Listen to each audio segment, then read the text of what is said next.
Hi, everyone, and welcome to our session today in sticking with our theme today of truth and trust.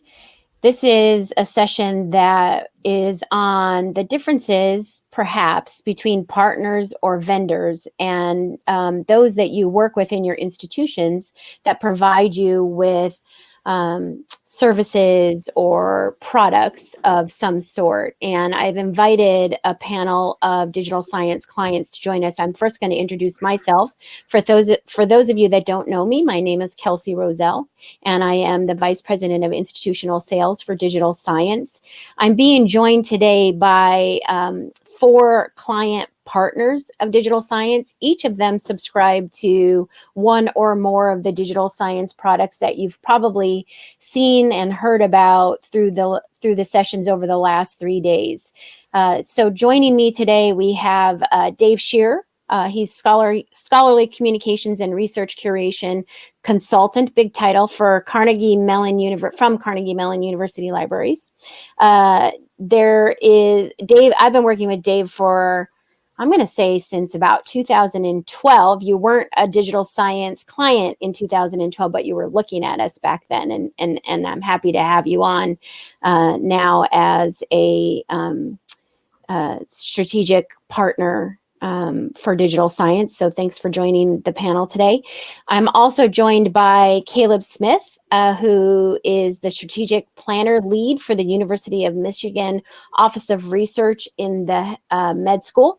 Hopefully I got that right, Caleb. I always get confused about where everybody sits in the institution. Sure. And Caleb has been working with digital science for several years now. And we started out talking to you through a large RFP process. So I'm happy that we were successful with that. So thanks for joining the panel today, Caleb, and continuing to be a great strategic partner with digital science as well. Further joined by Paul Bergen. He's the Director of Education, Technology, and Learning Services at Tufts University. Also went through a very arduous RFP process. I'll just put my finger up to say, I hope that changes someday in the future, the process of RFPs in academic institutions. That's all I'll say about that soapbox, but anybody that knows me well knows I have a soapbox about it. But Paul's been working with digital science since that time, and really also has been a great partner to digital science, giving a lot of insights and helping us to shape some of the products that are on the market today. So Paul, thanks for joining the panel with us. And then last but certainly not least, we're joined by Jeff Smith, which, by the way, the two Smiths are not related as far as I know. And Jeff is the Director of Shared Infrastructure with the Ohio Technology Consortium.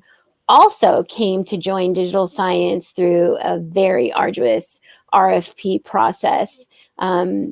And he too has been extremely helpful in providing a lot of insight and information and help in shaping, again, many of the products that are on that we offer today as part of the digital science suite. So everybody on this panel has had that type of relationship with digital science. And what the plan here is that we want this to be as interactive as a session as possible. Normally in a panel situation, if we were live, you'd be able to just raise a hand and answer questions. So what I'm going to ask for today is that happy to have you chat down through the chat box. You can also put comments, questions, concerns in the ask a question box, and I'll try to monitor that as we go along.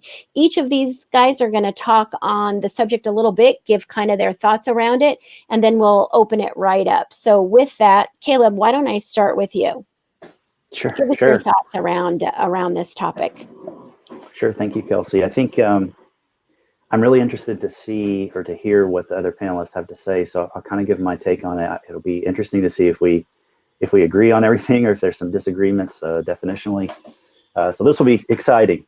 I think we've all experienced in some sort of quote unquote vendor relationship, a vendor overemphasizing sales and underemphasizing support. I think that can take many different forms. but often it's, maybe it would be from a software perspective, I report a bug and am told by the vendor that it's actually a feature, or I report a bug and it's treated as if it were a feature request. We can fix it or we can address it for $5,000, a nominal $5,000 fee, et cetera. And I think what underlies that, as I've been talking about or thinking about this panel, is I think it's a literary problem rather than something else.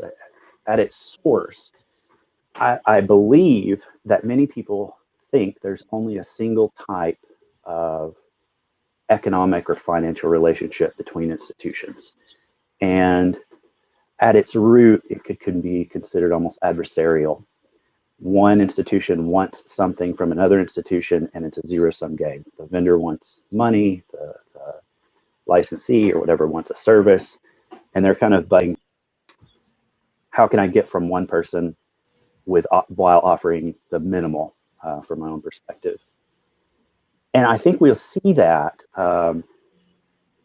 when I think of like a strict vendor relationship versus a partner relationship in this kind of this philosophy. So, for instance, I believe like a corporation or an institution is really an abstraction of the community, its population.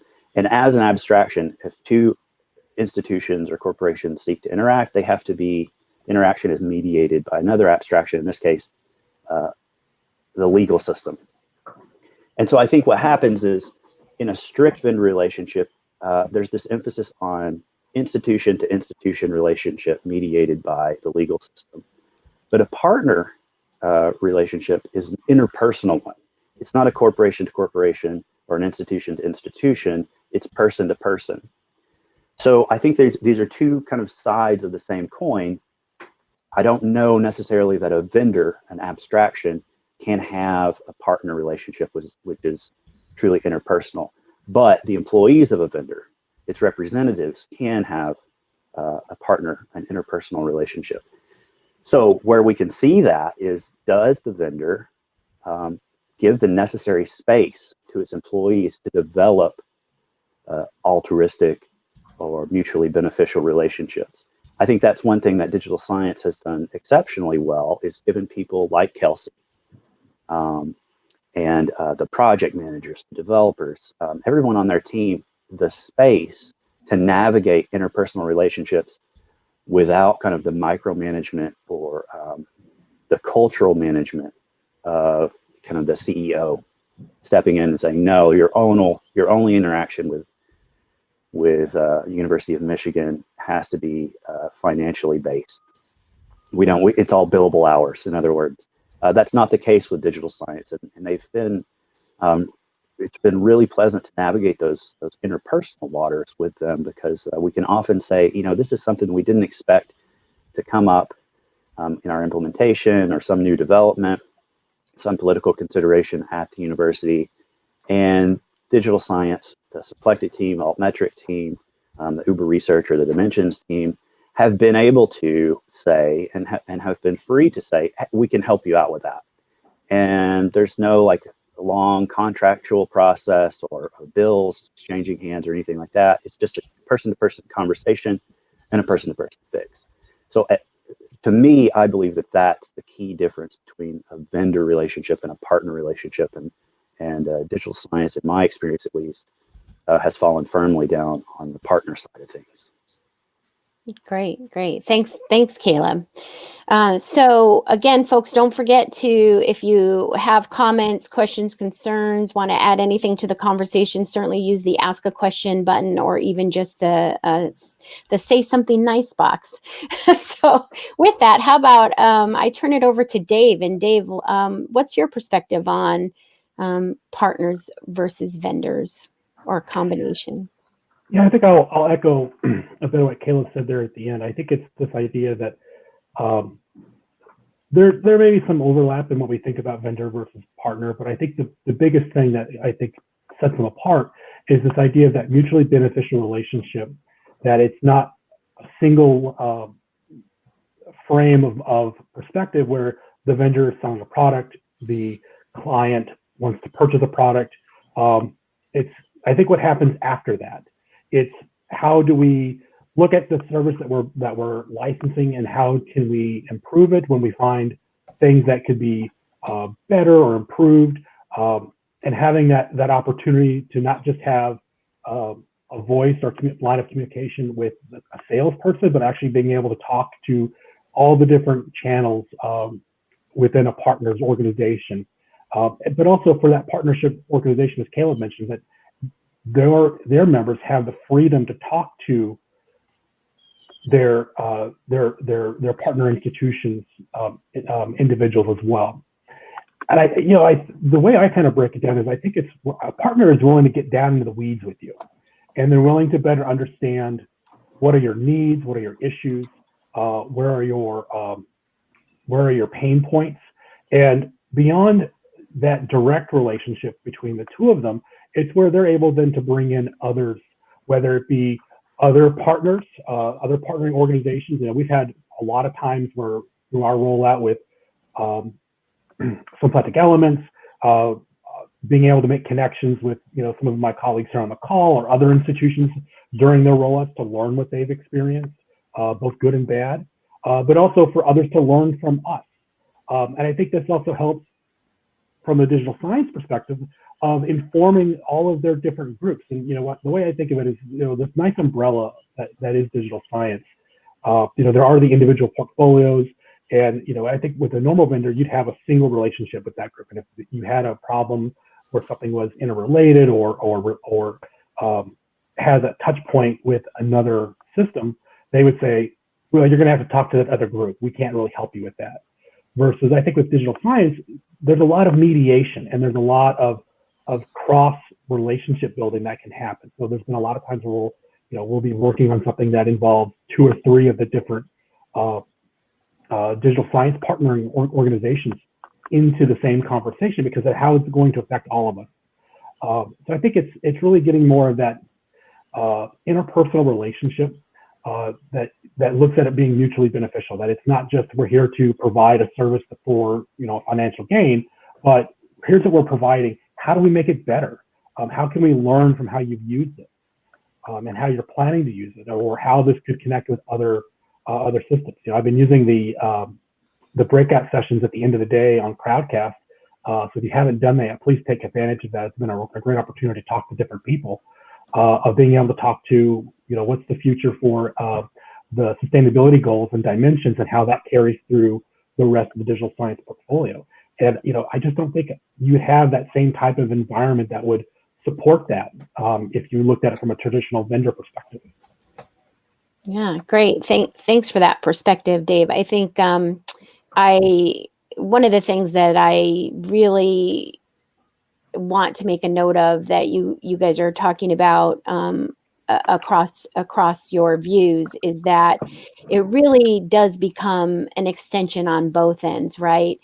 Our partners are extensions of our business, and you've talked about that, Dave, how you've even spoken to other clients, as has everyone that's on this panel, bad and the ugly, right? It's really an exchange of information, but it's an extension of digital science, and I know that we also have been an extension to each of you in one way or another, where we might have helped provide training or materials or advice, things like that, right? That are outside of that monetary exchange or that contractual exchange. So happy to hear your thoughts on that, and that it does align, I think, quite well with digital science. So with that, let me go ahead and call on Paul, who I caught off guard, because not only am I tech adjacent, but I told him this started at 4:30 Eastern today, and that, of course, was UK time. So sorry about that, Paul, but I'm glad you were still available to join us. Very important. So, Paul, what are your thoughts around this? I just want to emphasize the personal relationship pieces that we've heard from both of the previous 2 speakers. Kelsey and I have been working together for close to 6 years now. Our project started in early 2015. Actually, maybe even a little bit sooner than that. And Kelsey was one of the people who responded to our massive RFP. I mean, this was like it was incredible. So I think they're like, I didn't even read your response, Kelsey. It was like 70 pages. I'm like, I can't read all this. Great. The turning point, or one of the turning points in our selection process, was when Kelsey invited me as a prospective client to attend the user conference at Duke University. And I had a lot of opportunity to pull other, at that point, symplectic customers aside and really have candid discussions with them. And they all pointed to the relationship that they had with the symplectic company as a very positive feature of their engagement. And from the company itself, I saw what I felt was a pretty unique and very mindfully tailored blend of professional expertise, including software engineering, data science, library science, and an understanding of academic research that really seemed unlike any of the other 7 vendors that were involved in our search for a solution. We could have bought some other solutions, but I think that it was particularly the relationship that I saw as possible and has turned out to be true with the company that has proved to come to fruition. In our project, it's a very complex project. We had no canonical record of who Tufts faculty were. We have approximately 1,500 full-time paid faculty at the university and another 5,000 what we call unpaid faculty. These are clinical faculty members in the health sciences who are paid by their hospitals, for instance. We had no data structure. We had to invent a data structure, and then we had to take that data structure that captured all the idiosyncrasies of hiring and appointments for faculty across 8 different schools. And we had to take that and then squeeze it into the Elements data structure, and all in a pretty big hurry. I'm out there as the hood ornament to this project, trying to putting my reputation on the line, essentially, at the university. And Kelsey was right there with me. Kelsey and her team, Lily Troy, I call out Lily as well. And that kind of partnership, where they took the time to listen to our business needs. They respected that we understood the approaches to our implementation that would work at our institution, even though those approaches didn't quite match what they were expecting in our implementation.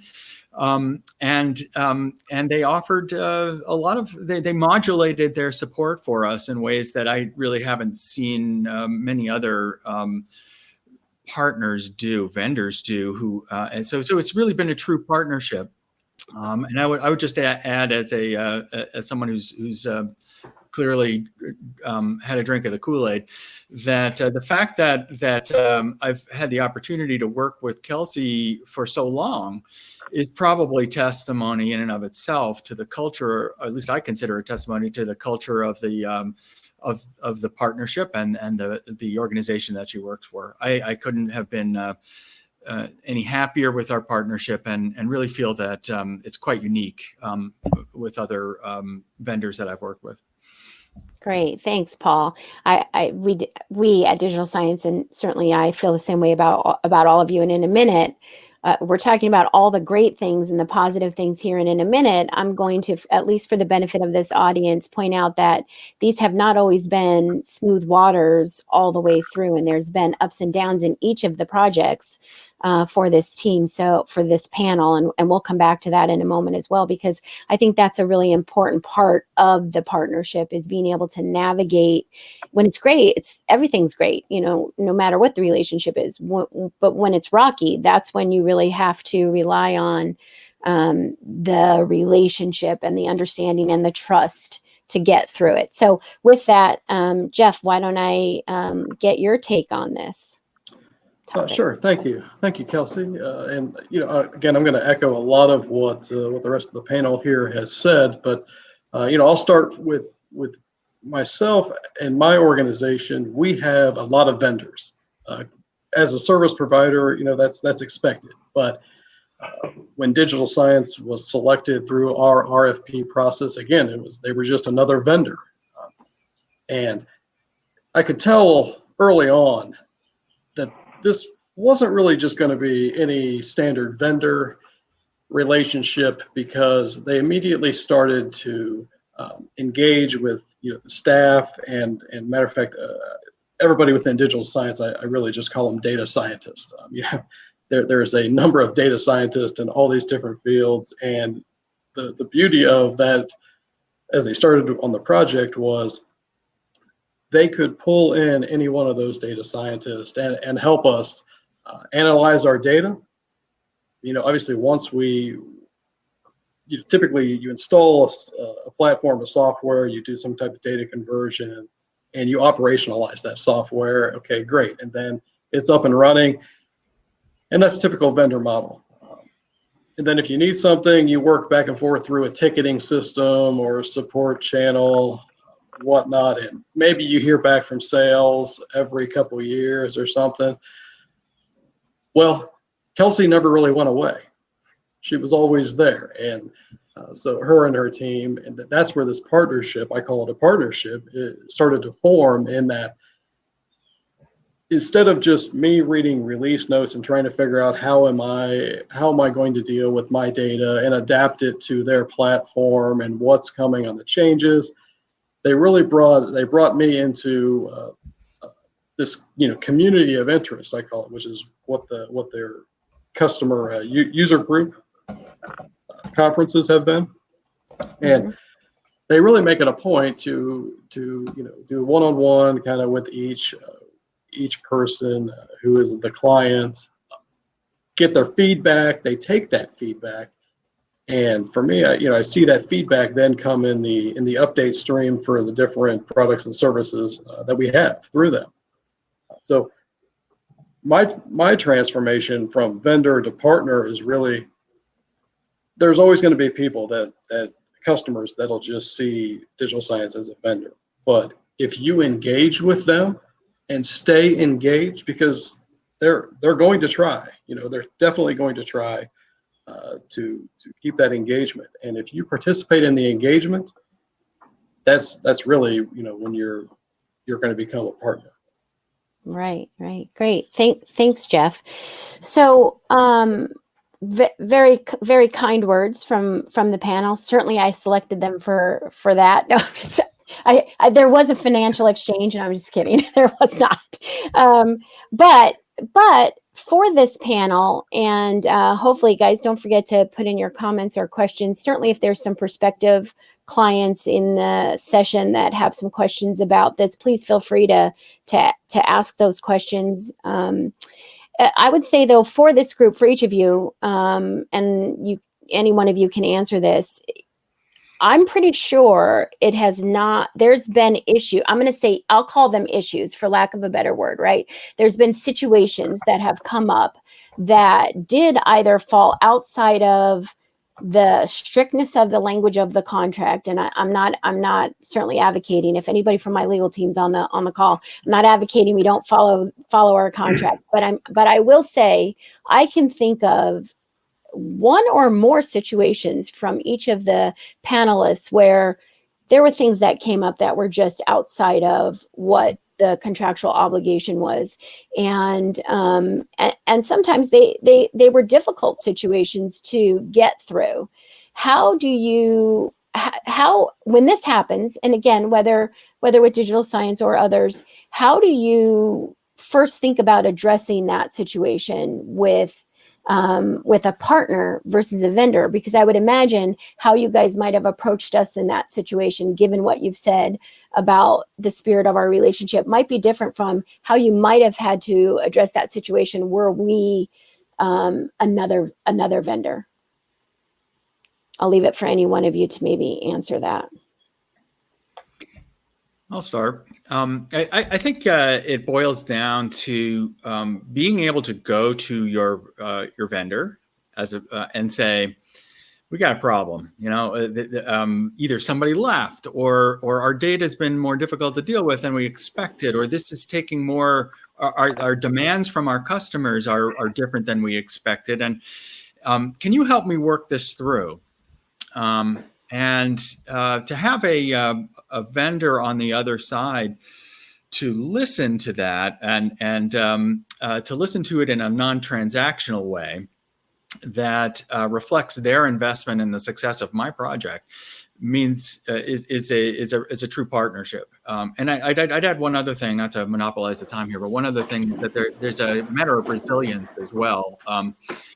That I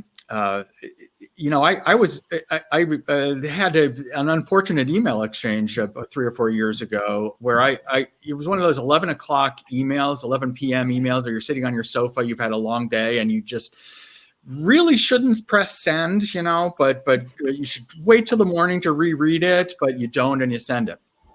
And my tone was not the friendliest tone. I was dissatisfied with something. And I received an email from Jonathan, and in the end, it strengthened our relationship. And you know what Jonathan did? He delivered the things that I was not satisfied with. I was very impressed. I put my reputation on the line for this project. And I think that's why I'm so willing to gush about digital science, because they really have delivered for me and for the university. Yeah. I remember that situation quite well. And actually, as a result of that, anybody who's familiar with symplectic elements today in the discovery module, some of the functionality that is in the discovery module today was a direct result of that conversation that Paul's talking about in that email.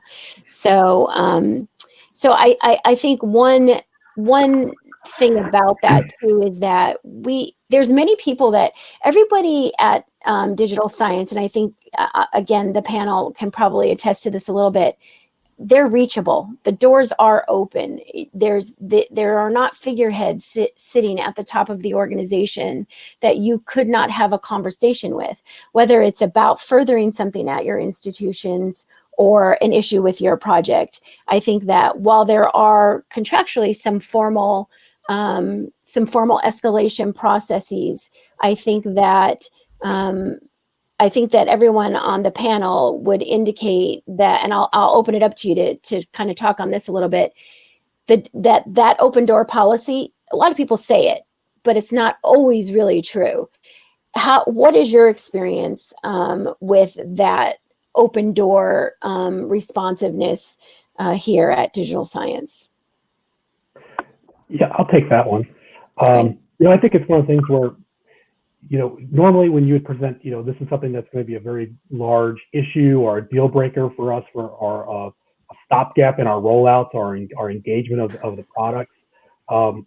It's one of the things we're being able to reach out and have that relationship to say, this is a problem, we need to talk about this, and I need to not hear, oh, well, let's see how we can resolve this for that institution. And, there's probably going to be a cost for these types of customizations. And sometimes I think Caleb had said it earlier, these are not customizations. It's not something that the system's not doing the way I want it to do. It's something that is going to be a fundamental issue for other clients, or how one of these platforms works with the others when you look at the holistic community of what these things can do when you're using them in a combined manner. We had a real early use case with Figshare. We're a Figshare for Institutions client, and we use Figshare beyond just as a data repository. We call it our comprehensive institutional repository because it's both an IR and a data repository. And there are a number of things that we were looking at that were concerns or issues or just development concerns that would be a matter of how can an institution like us or others use it for these types of purposes. And we were able to present this and have those kind of sit down. And again, I'll reiterate what I said earlier, those kind of in the weeds conversations about hearing us, and also not just saying those are issues, we understand that, we'll add, the potential solutions to our future development list. We're looking at how can these things get resolved. And, I've heard it a few times when we've had these types of conversations of, we need to do that, not just because we want to keep one institution happy, but fundamentally we should do this because it's the right way to move these things forward. It's what helps make these things better for our current partners, but also for future partners. And I think overall, having that ability to have that conversation on both sides. And, there's been things that we've brought up that it's, if we've been told we can't, there's always been an explanation. And I think that's also, I think, an affordance that you may not get with a lot of other vendors, where you get a reasoning why certain things may not be done or are done the certain way that they are. So you're getting a lot more behind the curtain than I think that you would from other organizations. So it's been really great to have that, I think, transparency with digital science, to know these types of things and to understand how they work. Yeah, great. Thanks, Dave. I think it's funny. Somebody in the chat, let me see if I can find her. Manya had talked about where you're putting your reputation on the line and how that's so true. And I think, Paul, you used it as being the hood ornament that's out there. And that's the first thing that gets snapped off, usually, if there's a head-on collision, right, is that hood ornament. And I think one of the things I can think of a situation for Caleb, so I'm going to put you on the hot seat here. I think back to the early days of our project, and I think you were pretty much leading the RFP process. At least you were the hood ornament to me. Mm-hmm. I'm loving that analogy, so I might use it quite a bit. And there was some things that came up. We don't have to necessarily be specific about it, but unless you want to. But there was something that came up that was really just completely missed in the RFP. So while in our response, we certainly said we would do what we would do, and that was not the issue. But there was something that came up outside, and all of a sudden, it was a little nerve-wracking for you, I think, at that time. I don't know if you're recalling what it is, so I just don't want to call it out, in great detail. But I would say there's been situations where you've been kind of on the hot seat, and people have said, well, if you can't do XYZ, then this is just no good for us, right? And you kind of had to come back to us and say, hey, here's my situation. Sure. Do you want to talk about that a little bit? Yeah, sure. So our implementation at Michigan, we have altmetric for institutions, we have dimensions, we have symplectic, a number of the digital science products.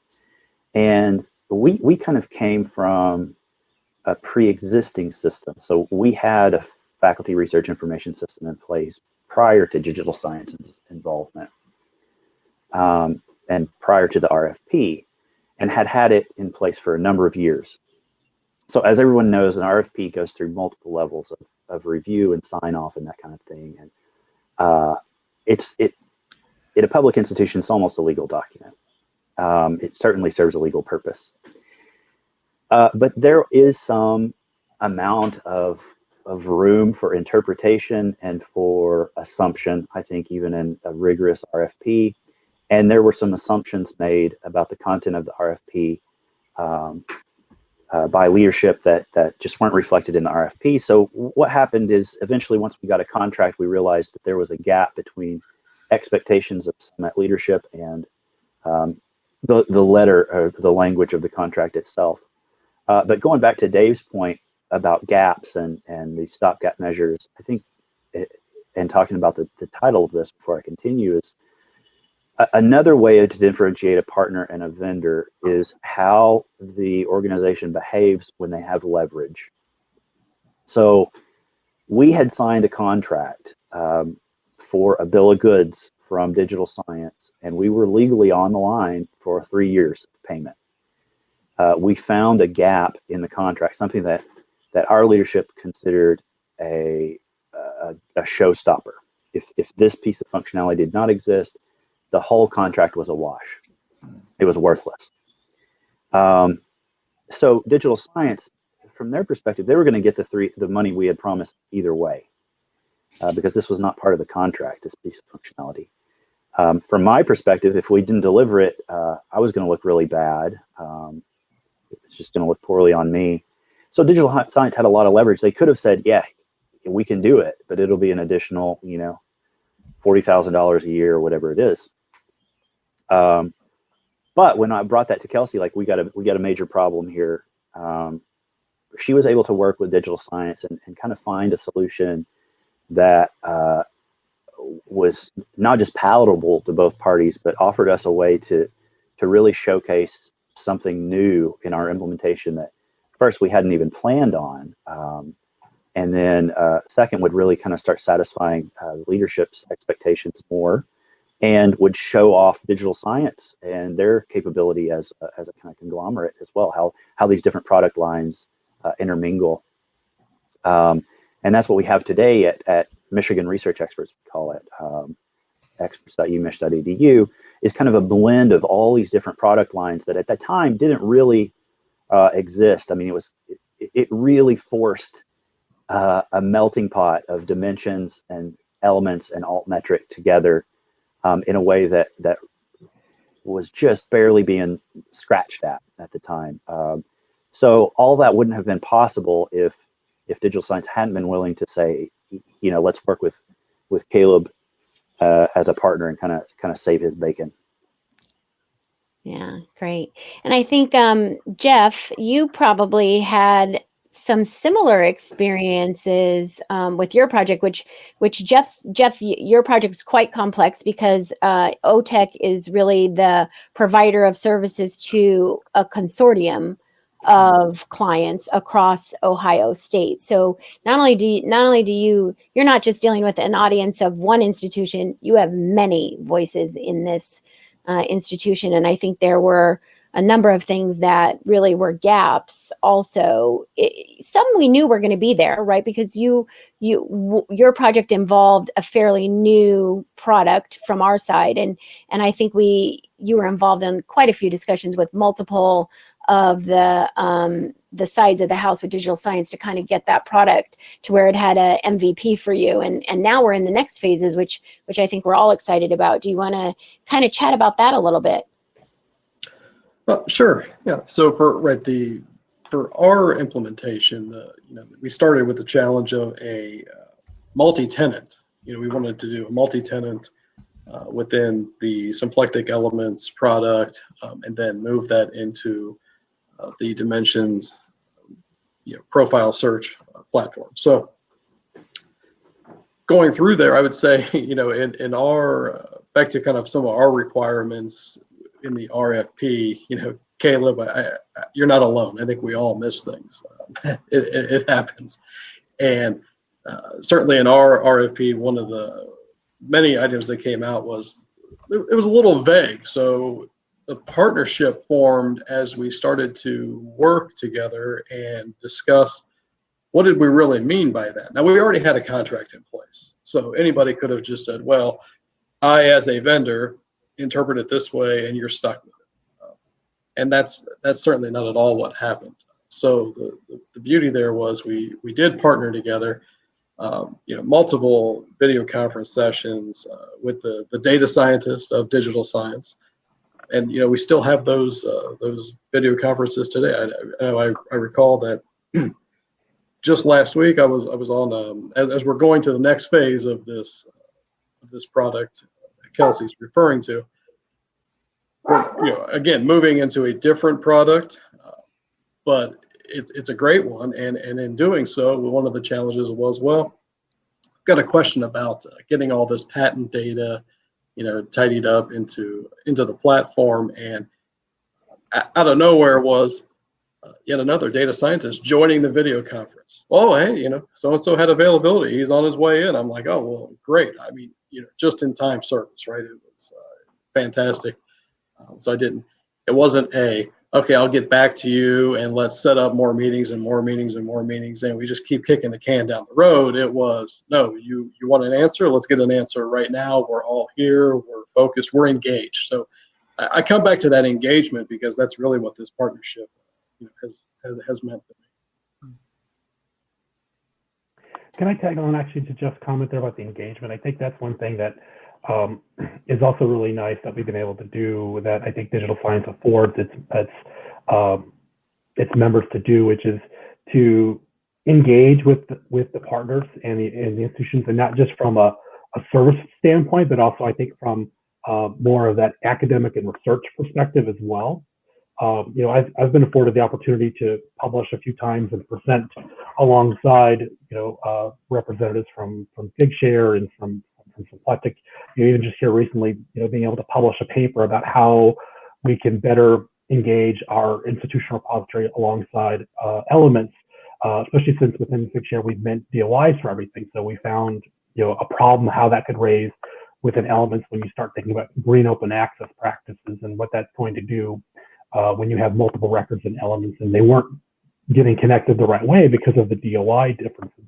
But we were able to have meetings with the data scientists from Elements and with Figshare and kind of put our heads together, use the dry erase boards and figure out solutions. And then once we did that, being able to talk about that with the broader community. So being able to highlight, this isn't just a digital science solution for Figshare and Elements. This is a solution and how this could be done, whether, what other systems you may use outside of digital science. So I think that's another thing too, is that it's not just a closed off or siloed benefit, but also the broader, landscape of these things. So I think, having the ability to engage in that way, for myself being a faculty librarian, it's able to engage much more from an academic perspective, which has been really great.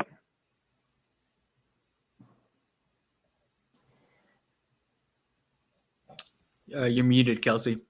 Sorry, thank you. Thank you. I can't, my mic was very sensitive there, but from these working from home during these times, I have 3 dogs and there was someone at my door. So it was a frenzy.